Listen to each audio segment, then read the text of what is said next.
If he shows up and does the exact right thing, he can win the fight. If he don't do the right thing, which I don't see him doing, I don't know why he would at this point in his career. I don't know. Spectacular.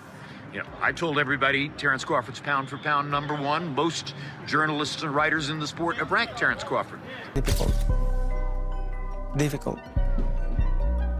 He needs to handle and maintain the speed and improve his power. That's what I did. Like, maintain your speed and improve your power. Roy Jones Jr. didn't hold back when he said Crawford would destroy Floyd Mayweather if they ever met in the ring. To him, Terence, but Crawford has every weapon needed to take Mayweather apart. In Roy's eyes, Crawford's sharp instincts, raw power, and flawless adaptability would push Floyd far beyond his comfort zone. He believes that Mayweather's spotless record came from sidestepping fighters who could really challenge him. And in Roy's mind, Crawford isn't just another fighter. He's the very test Floyd spent his career avoiding. You're leaning towards Crawford, is that correct? I'm not saying I'm leaning toward him. I love both guys. Both guys are great fighters. Well, I can't say I'm leaning. I am leaning toward Crawford. I am. And not because Canelo is not a great fighter, but because I don't know. There's a lot of I don't knows about Canelo. You feel me? So I don't know if Canelo is hungry. I know Bud is hungry. Bud stays hungry. I don't know if Canelo's hungry. Bud has never got the recognition for what he deserves like Canelo has. You understand me? So Bud is still hungry for that recognition. When you're hungry like that, a determined man, it's very hard to do. Roy Jones Jr. believes Crawford has the kind of skills most fighters can only dream about. First, he raves about Crawford's ring IQ, how he reads opponents, adjusts mid-fight, sets traps, and shifts strategy in real time. Second, he points to his stance versatility, that smooth switch-hitting style, fighting confidently from both orthodox and southpaw to confuse and exploit every opening. Third, it's his punch setup and timing, knowing exactly when and what to throw, mixing feints, jabs, and body-head combos for maximum impact. Fourth, his effortless movement, lateral steps, crisp footwork, sharp angles, creating space, dodging danger, yet always ready to counter. And fifth, that precise power. Not just knockout strength, but smart, calculated shots that land exactly when they matter most. Probably in your top 10, maybe even your top 5. Where do you rank Terence, in your opinion? I put him in the top 15, maybe the top 10, because he definitely has the skill of a top 5. Just that he hasn't had the opposition that some guys were able to get, and that's not his fault. He just made one of the best fighters in his weight class look like nobody. That's pretty damn good. Now he proved what we already thought. We just didn't see him against the best opposition near his weight class. See, this is the thing people don't understand. This is what I like about Bud. He reminds me of Roy.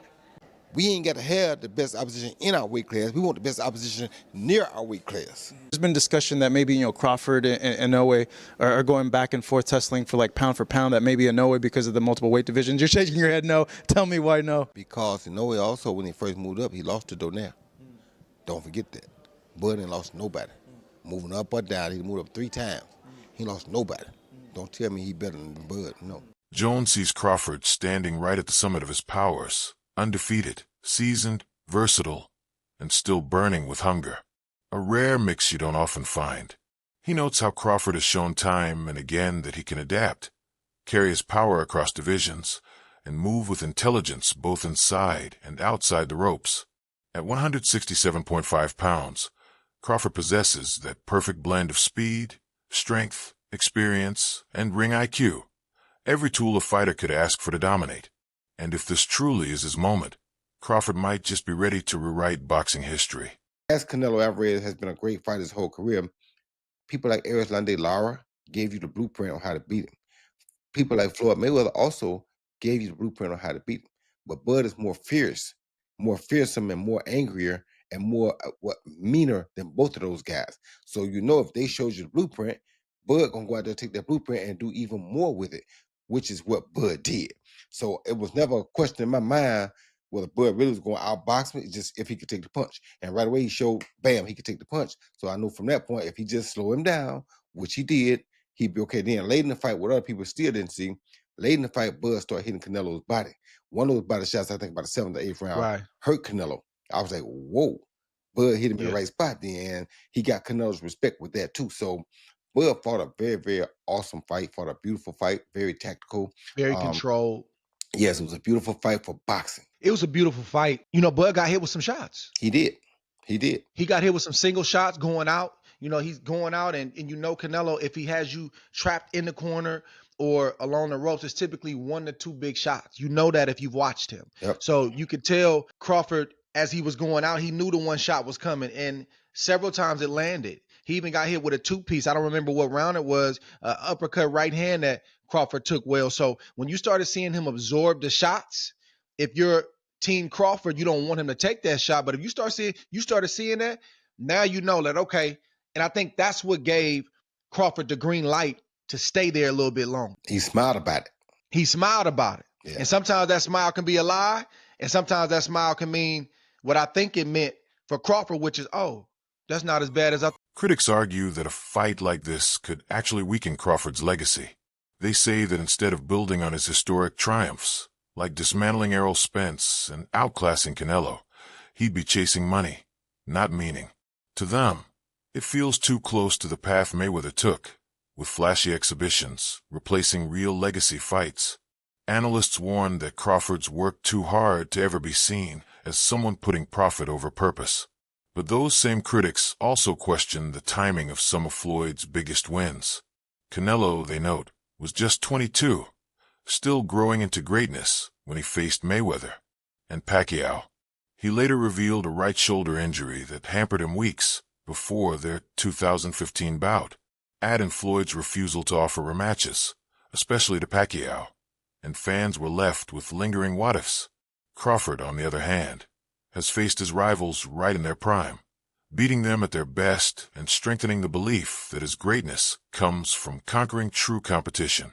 Mayweather still greater than Terence Crawford. We need to really talk about this now. A lot of you guys are putting Crawford a bit too high. If you want to say Crawford could beat Floyd, I'm more open to that conversation, but when you're lining up the careers, I'm going to say Floyd every time. While they're both 5 division, Bud has become 3-time undisputed, but he's only fought 10 world champions to Floyd's 25 world champions. You can't take away the 5 division, 3-time undisputed. In terms of accolades, yeah, he probably gets the nod over Floyd. I say their accolades are about relative, considering Floyd Mayweather won Fighter of the Decade as well. But when you get to the resumes, Pacquiao, Oscar, Canelo, Cotto, Mosley, Castillo, Marquez, Zab, Gotti, Hatton, and Corley. There's probably way more people that this guy just didn't name. And then when you get to Bud's resume, not saying it's just bad, but the only names that's really worth mentioning is going to be Spence and Canelo. It's not a knock on Bud. Bud was not able to make those fights early on in his career. But I got to tell you guys what it is. Bud's resume just doesn't line up with Floyd's. Take their top 20 wins. Bud don't even got 20 wins to really sit here and name. Floyd got a good 20-something plus. Bud probably got about 10 wins that we could really sit here and name. Floyd's still greater than Bud in my opinion. Floyd Mayweather and Roy Jones Jr. share a bond built on respect, but shadowed by rivalry. Both recognize each other's brilliance, yet their pride keeps them at odds. Roy often insists he was the more naturally gifted, the man who ruled multiple weight classes in his prime, while Floyd points to his flawless record and business genius as proof he's the greatest. The tension deepened when Roy brushed off Floyd's TB, the best ever title, saying it disrespected the legends who came before. Floyd fired back, mocking Roy's late career losses as stains on his legacy. Their feud isn't about throwing punches, it's about pride, ego, and 2 men fighting for their place among boxing's immortals. What's happening, fight fans around the world? I know how y'all are. I know y'all enjoy this thing of boxing. I know we play games and people have their issues and people have opinions. It's cool too. I got opinions and I'm allowed to say my opinions or speak my opinions. And if somebody was trying to send me a subliminal message, it worked. Because if you want to prove that you're better than me, I'm always ready. Wide open, ready to go. It's called. Jones argues that Floyd's best ever claim only holds true when it comes to making money, not when measuring greatness across all fighting styles. Roy insists he means no disrespect, but when he speaks with conviction, every word backed by the belief that he'll always stand by what he says. Something that you want to elaborate on, or is there something that maybe you don't like about Floyd? One thing I don't like is that you don't respect elders. You talk about Muhammad Ali got beat by an 8-0 fighter. That 8-0 fighter was an Olympian who was a monster, who, if you had a monster like that in your weight class, you wouldn't fight him at that time. You understand where I'm coming from? So, that being said, you're disrespecting the greatest fighter of all time. And if you disrespect him, you disrespect anybody. So you have no respect. But when you see me, you're going to have some respect. Because if you want to get it, we can get it. I'm willing to go earn my respect. But I didn't hear you say anything disrespectful about Floyd. I never do. I'm not the disrespectful type of guy. That's not who I am. I'm the type of guy. The reason I'm not disrespectful is because when I say something, I'm ready to die for it. So if I say this, I'm willing to die for this. You understand me? You stand on it. I stand on it. You understand me? I'm not, like I said, I don't think LeBron is not a great player. I'm not one of the greatest players of all time. But if you ask me, in your opinion, my opinion, which I'm entitled to, you think LeBron or Mike, I'm going to say Mike because I saw what Mike went through to get where he got. So I got my own reason why I'm going to probably like Mike. I'm not saying just you're trash. No, you're not. I'm not saying you're not a great player. Right. I'm not saying you're not one of the top 5. Because you could be that. You feel me? And in most people's opinion, you probably are. Some people's opinion, you probably top 1. That's not, I can't say, oh, I'm right and everybody's wrong. No, that's just my opinion. Right. I'm entitled to my opinion.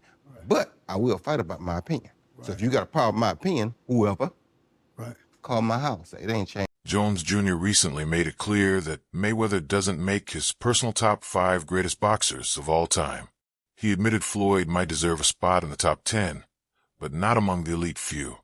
In his eyes, Mayweather's resume just doesn't measure up.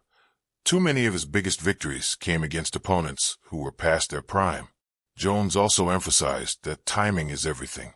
Beating Manny Pacquiao after he'd already endured losses and setbacks, he said, doesn't hold the same kind of weight as defeating him at his peak. Top 5? No, not in my book. No, not even top 10? Book. Maybe top 10 in my book, yeah, but not top 5. Yeah. He maybe top 10, but not top 5. Floyd can fight, don't get it wrong. Floyd can fight. But here's what my problem is. Well, I understand, I know you're a Floyd fan, but here's my problem. Who did Floyd fight that was on his level when he fought him? Only Canelo. That's it. Don't give me that stuff about the other guy that was going to prison.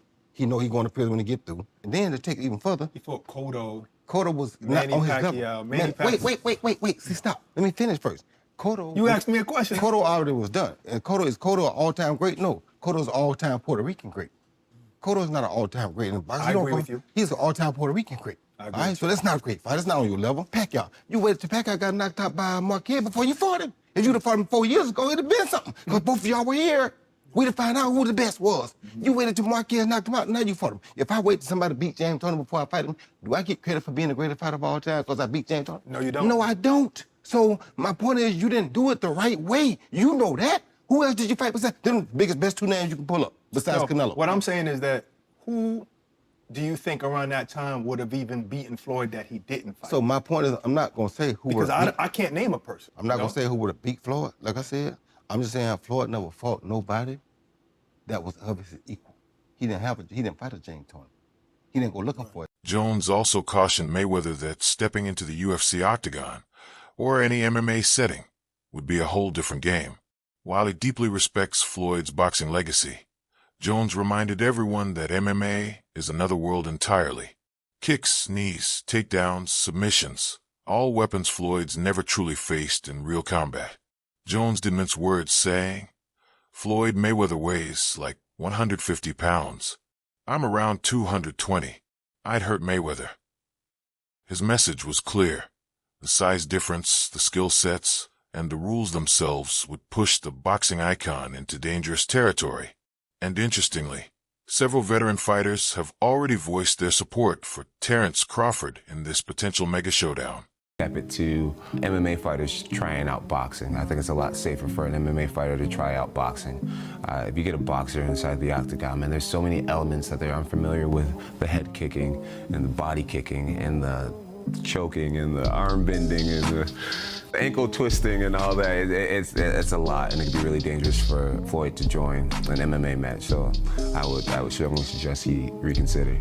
Would you want to fight him? Floyd Mayweather? Floyd Mayweather weighs like 150. I'm like 220. I'll hurt Floyd Mayweather. Jim Lampley recently made a striking comparison, saying Terence Crawford reminds him of the legendary Sugar Ray Robinson, one of the greatest to ever step in the ring.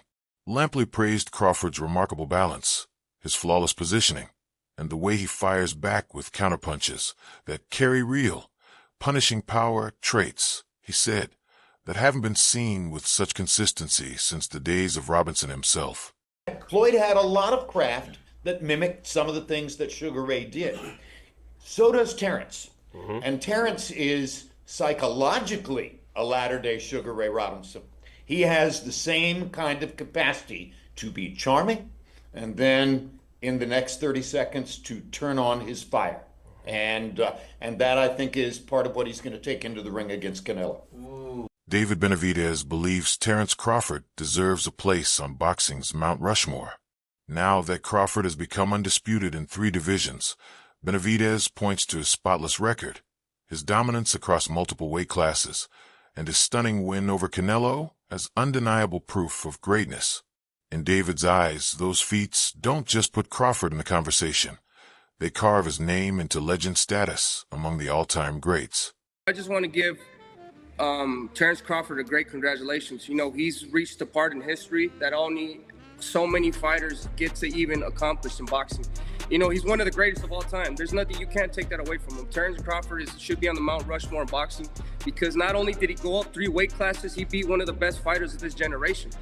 I don't remember any time in history where anybody has come up from 147 pounds and won the super middleweight championship. Not only just won, but the undisputed.